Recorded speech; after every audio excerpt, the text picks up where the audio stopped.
All right, hello and welcome to episode 22 of Diggs Sideline Podcast. As always, we are your hosts. I am Sam. And my name is Patrick Alonia. Pat, week 11, we pulled it out. Can we be honest? A really piss poor game. Oh my gosh. Get out of here. Get out of here.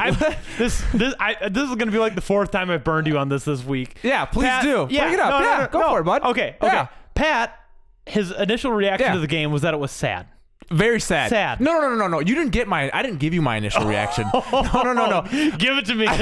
Give it to me. I want to see it. Okay, the second Irv Smith caught that TD, we were sitting at 27. I was up on the mic. My dad took. I'm burning my dad right now. At 20-0, he went and took a nap. I tried calling him after the game. He was still sleeping. I like how you're trying to shift the blame from you to your dad. Okay. Please continue. Yeah, I just want our listeners to get back on track. So yeah, I was on my way to work because I had to leave for work. I'm listening to the radio. I'm freaking fist pumping. I'm yelling every single time that someone's, scoring touchdowns, and I'm like rushing into work to see the last minute. Yeah, sure. Oh, give me a break. Give me a break. I was behind this game the whole time. But what we're going to get into when we talk about it is this was a sad game. No one came ready to play. You can't deny that no one came ready to play. Yeah, no one came ready to play, but it was an incredible game. It wasn't sad. No, I know, and that's why I told you when I texted you. I said, you know what? Hang on. That's why I said when I texted you, we can't have this conversation through text because things aren't being construed accordingly. You know what? I'm glad that the game went the way it went because it proved to me one thing, and we can go back to the tape and you'll have me on record multiple times saying the Vikings and Kirk Cousins are a big momentum team, and we can beat any team in the NFL, but we have to run up the score on them early and then defend that lead. Yeah. We did the exact opposite of that, and I think it proved to me, it proved to the fan base, it proved to the NFL, and it proved to the Vikings themselves that they can come back from a big deficit and beat an NFL team. Right, and what it proved to me was that this is a resilient team.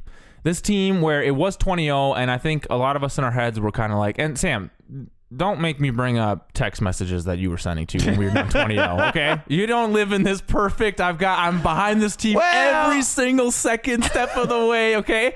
No, don't give me that, okay?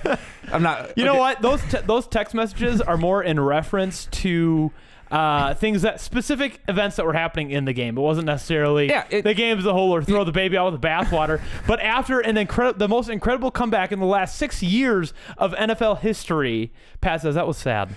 Well, you didn't let me. Mine was in the moment at least. Okay. Yours was after the fact. Yeah. Okay, let's talk about this. This is what we're doing a podcast for, right? Let's talk about it. Okay, Sam. So the reason why I'm referring to this being a sad game, which anybody who's listening, anybody out there, please at me if I'm wrong, okay? At me. Everyone, everybody, please at me. Because here's how this game was set up, right? We've talked about it. Trap game number 2, right? So we have the trap game. Yep. We haven't lost at home yet. We're the only team who hasn't lost at home, right? Yep. We got the bye week coming up. Yep. Denver's 3-6. Yep. Things are feeling good in Minnesota. Kirk Cousins is playing well. This was trap game. This was the perfect storm. Yeah. And they fell into it. They fell right into it. They absolutely and you know fell what? into and it. Here, I have been hearing a lot of criticism that Mike Zimmer doesn't get his team ready, right? You know what? I think he did only so much that he could. Right. Here's where I want to put the blame. The captains in the team. Yes. Because inside training camp, inside the training locker room and all that, Zimmer can do as much as he can. But outside, what the players are doing and how they're thinking is out of his control. Right. Exactly. Do you agree with me on that? No, absolutely. And the NFL is it's a culture where winning is everything. You look at the Bengals. Yeah. You look at the Redskins, and they're giving away tickets for less than the cost of a gallon of milk. Not to mention the Redskins. Yeah, you know what I mean? And so what I'm trying to get at is winning is everything in this league. So when you're losing, you're depressed all the time. When you're winning, that's when you start to get a big head. And Vikings social media even has big head mode after a win or whatever. Right. And it's like, guys, you got to be careful because stuff like this happens. A 3-6 team can come onto your home turf and run up the score on you 20-0. Yeah. And before you know it, you're in a dogfight. You know the stat that we almost had to talk about today was being 0-3 against backup quarterbacks. Oh my God. That would have been today's headline or this week's headline. But you know what? I actually think backup quarterbacks have something to them because you spend all week preparing for a certain guy, and then all of a sudden you're playing another guy, and then it's like, okay, well, how are we gonna, And let's talk. I want to talk for a second about Brandon Allen. Very competent dude. 17 to 39, 240 yards. So, I mean, his completion to attempt wasn't great. Granted, he had to throw the ball a lot at the end there, so I think that probably padded his stats a little bit. But 240 yards was big. And his receivers came up big, too. Cortland Sutton, 5 for 9, 115 yards. They had some huge catches. Yeah, Tim Patrick was there all game. Who's that guy? Rookie, all game. He had 4 catches. Noah Fant burned us for most of the day until the very last play of the game. J-Ron Curse. Yeah, okay, yeah, which I do want to talk about that too, but let's talk about that at the end. Yeah. So another thing, along with this perfect storm that we were doing, let's dive deeper into the game, right? Okay. This was a game where nobody was mentally there. They showed up and they just weren't there. The team wasn't there, right? And what I'm referring to is all the penalties. How many times did we have a 4th down stop, whether it's a field goal or a punt? Dude, the penalties killed us. Oh my gosh. And it was halftime and we only had like 4 penalties against us or something like that. Dude. And I was watching with a group of people and they were like, we only have 4 penalties, but they all came They were massive. in consequential situations. Yep, exactly. Like, I swear to God, 3 of the 4 in that first half, or in the game, they were like on 4th down. Well, one, like Eric Wilson jumped off sides during a punt or whatever, gave him the first down. Dude, okay, tell me what he's thinking, because the way he jumped as if he has been blocking punts all game, every game. You know what I mean? Like the way he was. Yeah. It was like an Everson Griffin jump off sides, where Everson Griffins are deserved because he gets sacks off every now and then. Right. But yeah, no, that was. Dude, man. But like stuff like that, or a huge pass to Diggs that gets called back for holding, and then all of a sudden we're 1st and 20, and it's like, come on. Right. And then also Mike Hughes almost botched it. Oh no, hang on. Let me take a step further. No. Let me take a step further. Abdullah fumbling the freaking kick return. Thank God Sandejo picked it off like a minute later. But him, and then Mike Hughes fumbles the one of the punt returns in the second half. Dude, it was like once we had something going, it felt like we kind of just we took ourselves and we put ourselves back a step. And I did call it last week when so Zimmer gave the guys off until Wednesday, and I was like, risky business, man. That's not good. That's risky. I remember a couple of years ago when Zimmer gave the guys off until Wednesday, and then we lost big the next week. Yeah. And Zimmer was like, I'm never doing that again. And then he did it, and then I was about to say I told you so, but they came back and fought and won. But geez, you're right. I don't think the players showed up to play. I think that they were falling into the mental trap. But again, I think that they needed this game for a couple of reasons. Number one, to tell the players, look, you're not as hot as you think you are. Right. You have to play, you have to win, you have to fight. And to, like I said, to me, the fan base, and to them, to know that we have the mental resiliency to overcome, a big deficit like that and fight and claw our way back into the game, which we did. I have 2 things that I want to quick say.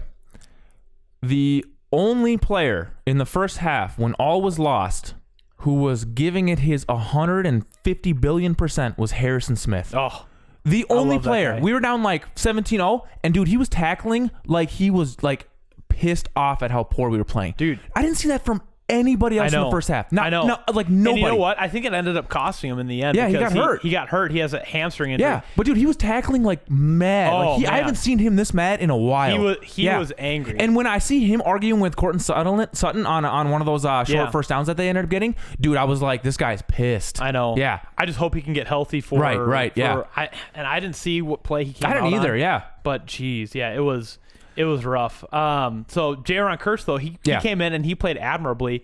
He was in on like 2 of the last 3 passing plays. Right, because they had 5 wide. He broke them up. Yeah. Yeah. So, but speaking of, there's 2 things that I want to talk about, and then we'll have a discussion on this. So are you seeing a lot that there was penalty on Curse on that last play where he held him? I mean, if anything, it would have been an offsetting penalty with Thank OPI. you. That's what I'm trying to say, because he pushed off first. To everybody, and to the Packer fans who come at me for making these videos against them, mine are justified. That was dead 50-50 penalty on both. Yeah, if anything, it gets offset, and then I don't think that there's another play of the game. If it's a defensive only penalty, because that was the clock ticked to 0 on that play. You're saying if I think if there's a defensive only penalty, I think that the offense gets one more try. Oh, right. No, for sure. But on offsetting penalties, that ends the game, right? No, for sure. Right. Yeah. But speaking of Curse, did you see anything on Twitter with him lately? No. There was this thing. So someone had asked him if he see. Oh, I think I did. See this. I know you saw this. Yeah. And I kind of don't care, because Curse is kind of this special. You know what I mean? He's.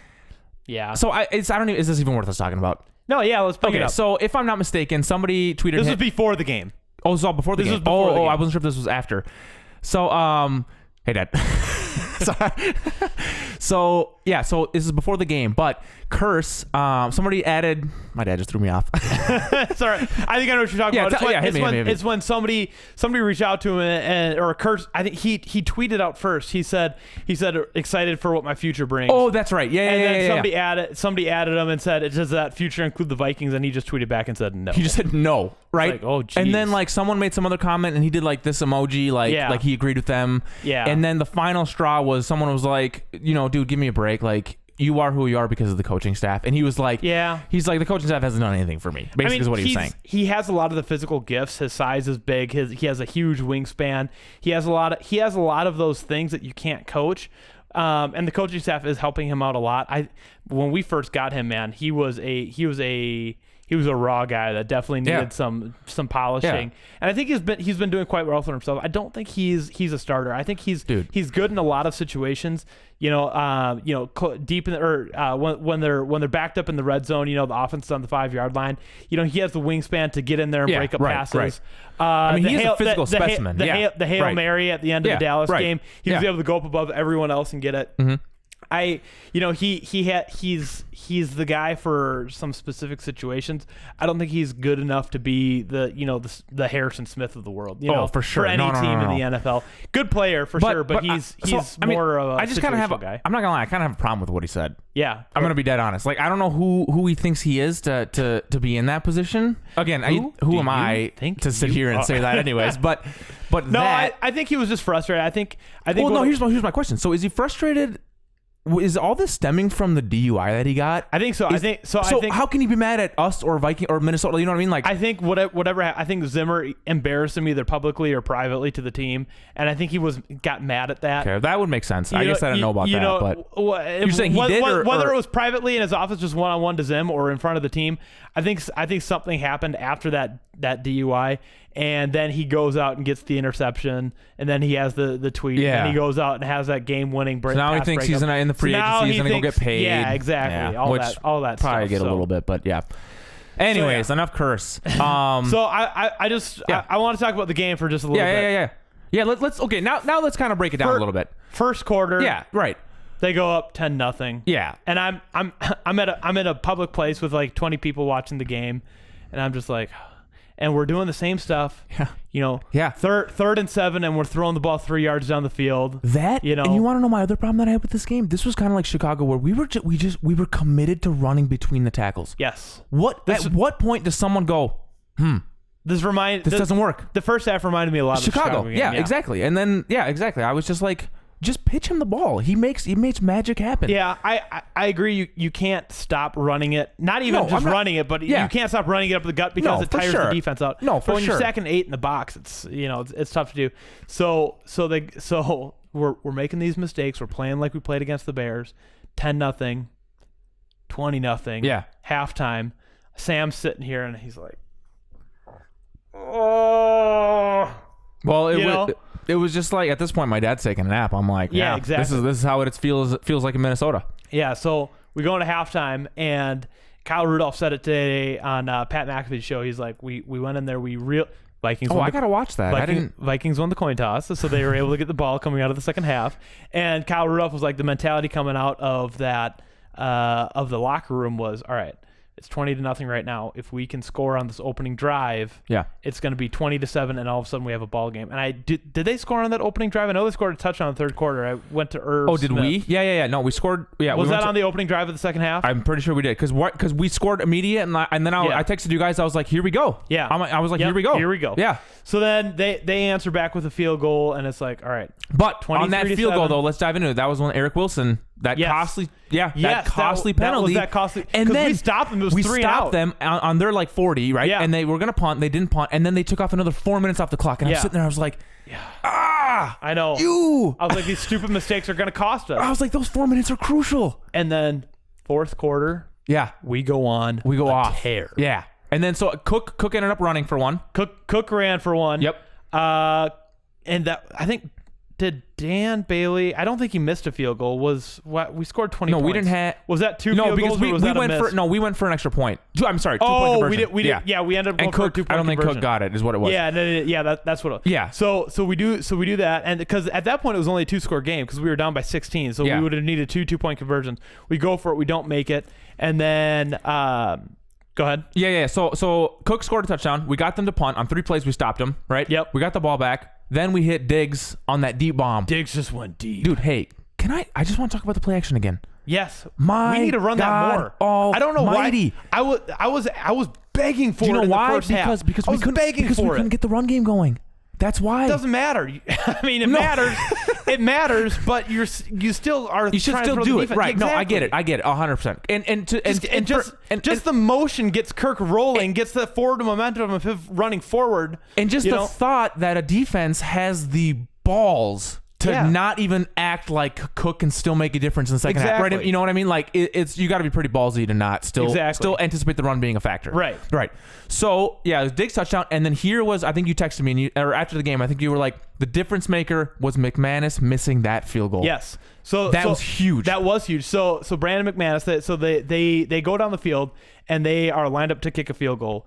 And had they made that field goal, they would have been down by 1 instead of by 4. Yeah. So a field goal would have given them the lead, and they wouldn't have had to get a touchdown at the end of the game. Right. So that was the difference maker. Now, granted, there was they converted on a few fourth downs on that last drive. So maybe they kick a field goal, go up by 2 points, and we have enough time to answer back.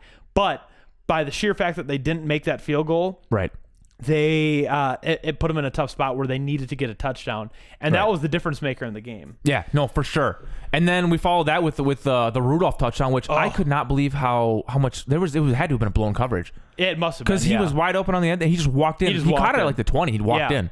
So first half, Sam had his face in his hands. Second half, Sam was like, "Let's go!"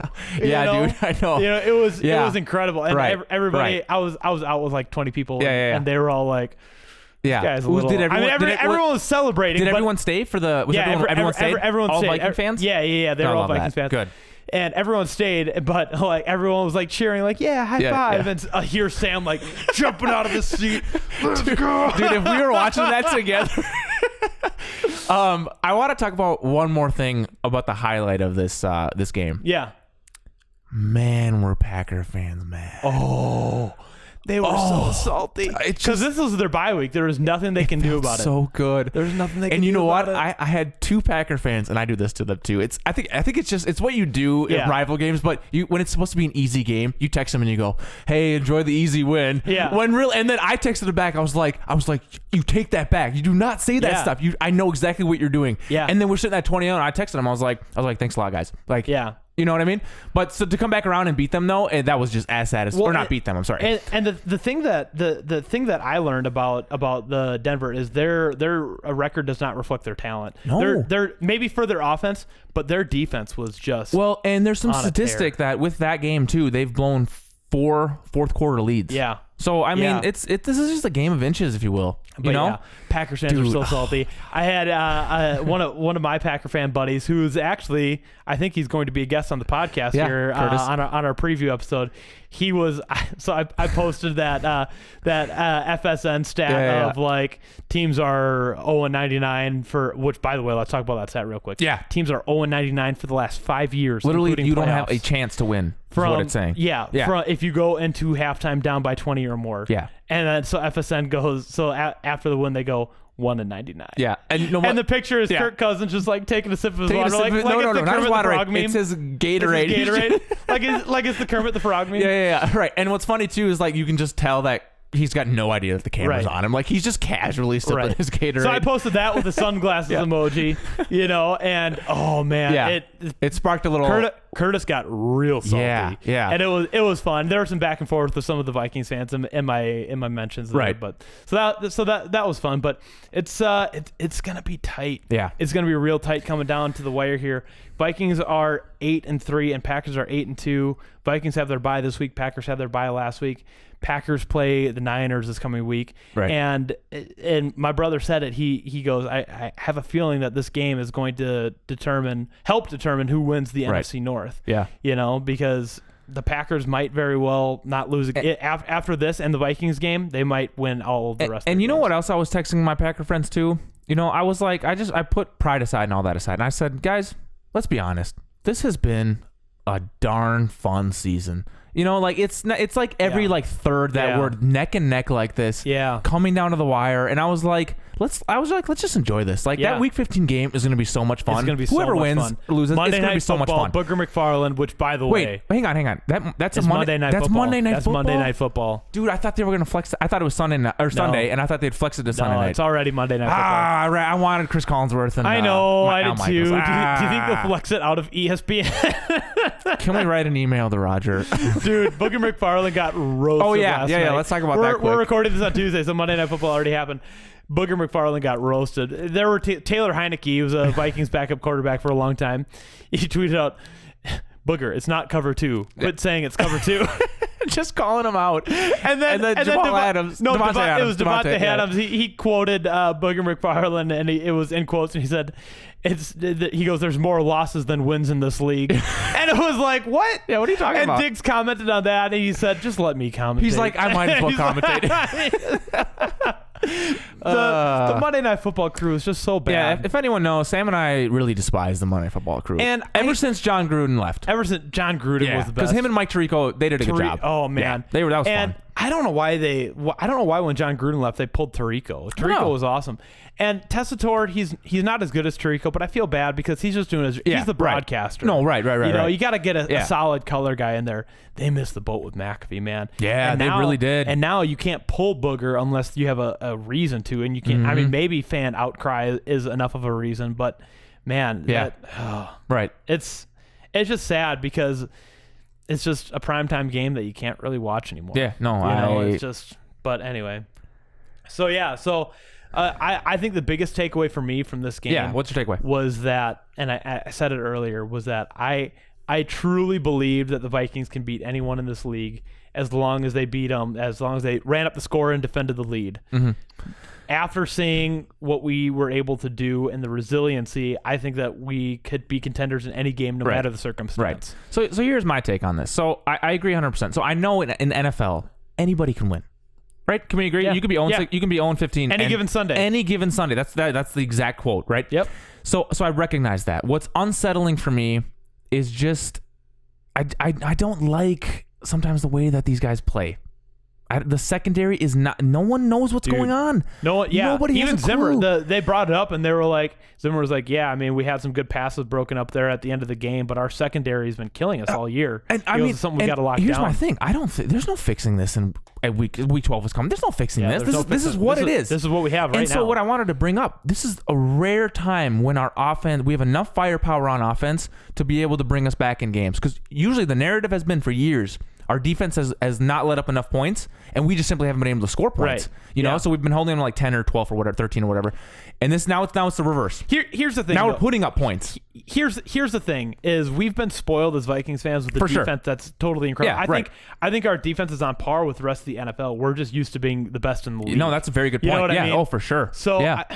You're spot on because well, it's just bizarre, man. You know what? Speaking of our defense and our secondary, I think if Sendejo has another incredible play that saves us the game, Pat, I said I'm going to buy a Kirk Cousins jersey if he gets us to the playoffs, and it's looking like that's going to happen. Are you going to buy a Sendejo jersey if he makes at least one more play that gets us to the postseason? Maybe I'll buy you a Sendejo T-shirt or something and make you wear it. Okay. Oh, frickin' A. Okay, here's what we'll do. Buy the Kirk. Here's what we'll do. Okay, you buy the Kirk Cousins jersey or T-shirt or whatever it is, and I'll buy something Sendejo related. Okay. Okay. Like socks or something? Okay, and you know what? Yeah, like boxers. Well, okay, no, not boxers. I was just referring to something that no one could ever see. But you know what's funny is So I posted that video, that little clip of us talking about Sandejo, right? Yeah. And I had like 2 people on the Instagram page like come back weeks later and like at me basically. And I was like, oh gosh, I love it. This is what life is like now. Huh? I love it. You make bold statements, you stand by them. Like, you know what? I was never that harsh. I was never as harsh as you on Sandejo. I just want to put that out there. Yeah, and Sam, you just take the easy route. I take the easy route.